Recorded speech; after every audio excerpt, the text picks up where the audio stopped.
by a member of it's a judge of elections. Yes. By a judge of elections at the Newcastle. That was the 5. Was that 5 or the 8-1? That's 5.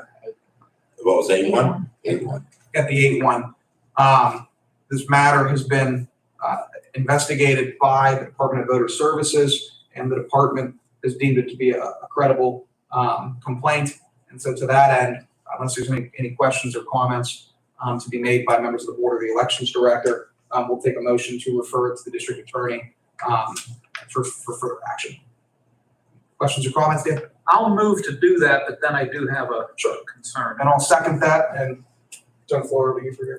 Thank you so much. No, I appreciate that the gentleman has submitted, obviously, his complaint in writing. I think initially it had been verbal, but in order for us to take the action that I anticipate we're going to be taking, it's imperative that we do receive such a complaint in writing, which we have now in hand. And that, of course, will become part of our record. I notice in the complaint that has been filed with us that the gentleman does indicate that he used his phone's camera to take a picture of the voter ballot. And that concerns me a little bit because I'm not sure if that's appropriate within a polling place. No. But since we're referring this to the district attorney, that will be something that he and his staff will have to take a look at. I mean, the whole issue is concerning, obviously. The complaint is concerning, and I think we're doing the appropriate thing by forwarding this to the appropriate office, which, as noted, is the district attorney's office. Thank you. Absolutely.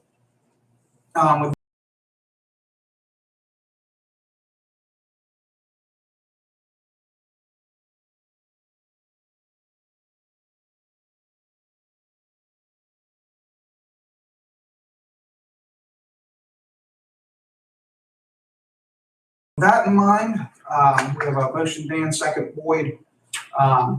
Question on the motion to refer the complaint to the office of the district attorney for further action. Chris, please call roll. Commissioner Vogler? Yes. Commissioner Boyd? Yes. Motion carries. Thank you. Tim, is there any, or Mr. Director, is there anything else you wish to bring the board's attention to? Yes, just a few things quickly. We are looking for a polling place at 5-2 Newcastle. The place that I was looking at is now condemned. So it was open for that. So we need to find a place in 5-2. My understanding is that that precinct has traditionally been voting at the Career and Technical Center. That's correct. What some of us call the Vote Tech. Yes. And they have advised us that they would prefer that we no longer have a polling place at that location. That is correct. Which puts you and your staff in the position of having to locate a new site. My understanding is, and we can cite some examples throughout the county where if you're unable to find a suitable site within that particular precinct or within its boundaries, that legally you can go to an adjoining precinct.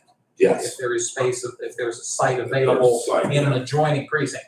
We've done that occasionally in the past. Yes. So I hope you can find something within the boundaries. We're working on it right now. So Thankfully, we have a bit of time before the next. Right. That's right, before the primary. Yep. Although, and that's another good thing that we do is that once you do locate a site, my understanding is that you will then have to notify every voter in writing of the change of location of their polling. in writing, and they'll get new voter ID cards as well. Yes. Thank you both. Yes. Well, something that's been in the news is the court ruling on mail-in voting. I got something from the state that says not to do anything different. It's appealed, and to assure everybody that nothing has changed, and they're keeping me posted. So For clarification, this is the Commonwealth Court ruling on Act 77. that's correct, yes. So we're working on that. Well, they are working on that. We have no say or do with that. So But as of now, nothing has changed. If you want to get a mail-in ballot, send your application in. We're going to do a mass mailing here very soon with applications in them for anybody that wants to be a permanent voter to send it in. So everything will go, nothing's changed. Just wanted to assure everybody with that.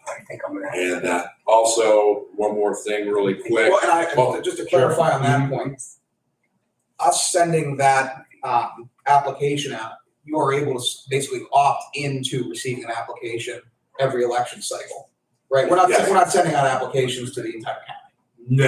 No, only people that are on a permanent list, and you have the option to cancel as well if you do not want to get a mail-in ballot anymore. You have that option as well. Okay. Yeah, I just wanted to clarify, we weren't sending everything out. No, not that. Just the people who have requested to continuously be sent every election cycle. And that's about 10,000 people. No kidding. 1,000, I think it was, right? Mhm. Yeah. Wow. That's a lot. So we'll see what happens. Well, if I may chime in for just a second. Sure. I think it points out two very, very critical aspects of this whole process.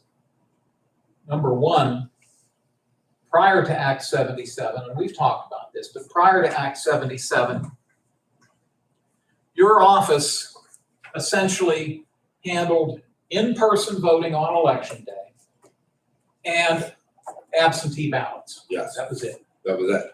Act 77, I would argue, has doubled your workload. Triple. Thank you. You still have in-person voting. Yes. You still have absentee ballots, but now you have the mail-in ballots. And again, that's created a significant increase in workload here and in all other 66 counties, I might add. The second point, and I don't think we can say this enough, is that rules governing elections are not made at this level. Thank God. Mr. Boyd and Ms. Spillvogel and myself, we do not make the election rules. Mr. Germaini does not make the election rules. They are made entirely in Harrisburg. We follow the rules that are submitted to us or that are provided to us. We obviously follow whatever rules come down from the Commonwealth. But none of us here make those rules. And that's also true when you go to vote. The men and women who are behind the table getting you checked in, getting you ready to go vote in person, those people don't make the rules. That's right. So please don't, I would ask that if you're frustrated, please don't take your frustrations out on those people because they don't make the rules. Neither do we. That's correct. And we'll follow the rules, and they seem to be ever changing. And Morgan, pointed out the Commonwealth Court made a decision, and now it's most likely going to be heard by the Supreme Court, and they will either uphold that decision or overturn it. But it will be their decision, not the decision of the folks here in Lawrence County. Thank you for letting me say that. And quite honestly, I'll probably say it again. Thank you. It's ever changing. I haven't been in an election in the last 5 years that it has been the same. It's always changing. So we adjust, and that's what we do. Well, yeah, and you pointed out, we're effectively running 2 elections now, concurrently. Yeah. I mean, that's the impact of Act 77. Yes. It's the Office of Voter Services is running 2 elections at the same time. Yeah, that is for sure. And then one last thing, the county's going to do an upgrade on software and hardware for voting equipment. We're going from Windows 7 to Windows 10. So with that upgrade, all the scanners need to be upgraded as well, so they all talk to each other. That's going to happen the end of the month. The 28th, I'm going to have the guys come in to do the upgrade with the machine. Who are the guys? Oh, I'm sorry, the guys. The William Penn Printing that works under ES&S. Can you reinforce the fact that when people vote in person at their polling place and they're given a paper ballot and they fill it out and they insert it into that scanner, which in turn tabulates each paper ballot. Yes, The paper ballots are stored underneath securely. Can you reinforce the fact that that scanner is in no way connected to the internet? it's not physically possible. No modems, it just doesn't, can't do it. Correct me if I'm wrong, it is plugged into an outlet, Yes, but it also has a battery backup, if I recall. 5-hour backup, yeah, Thank you, but there is no connection whatsoever none.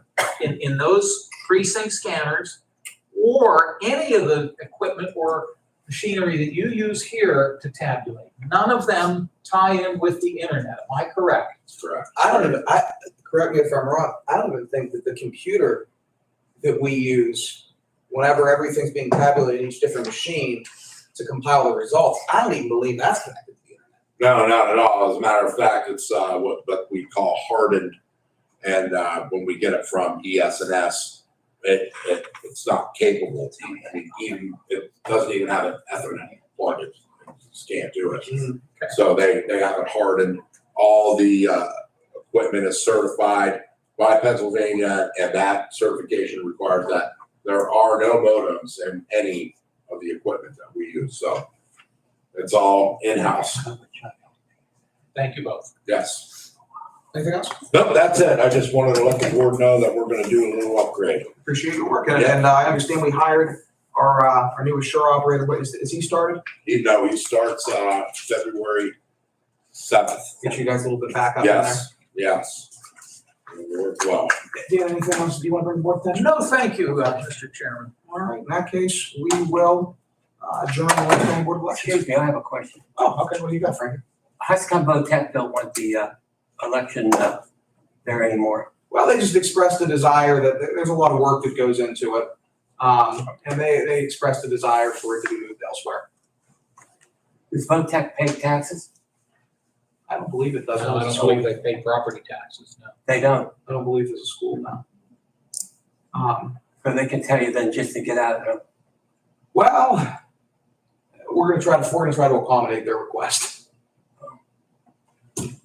Would you like my packet? We actually have Loretta's from. You do, okay, and it has the complaint, it has Mr. Bean's Yes, so complaint in it it? does. Okay, just want to make sure you had that. Mr. Davis. That was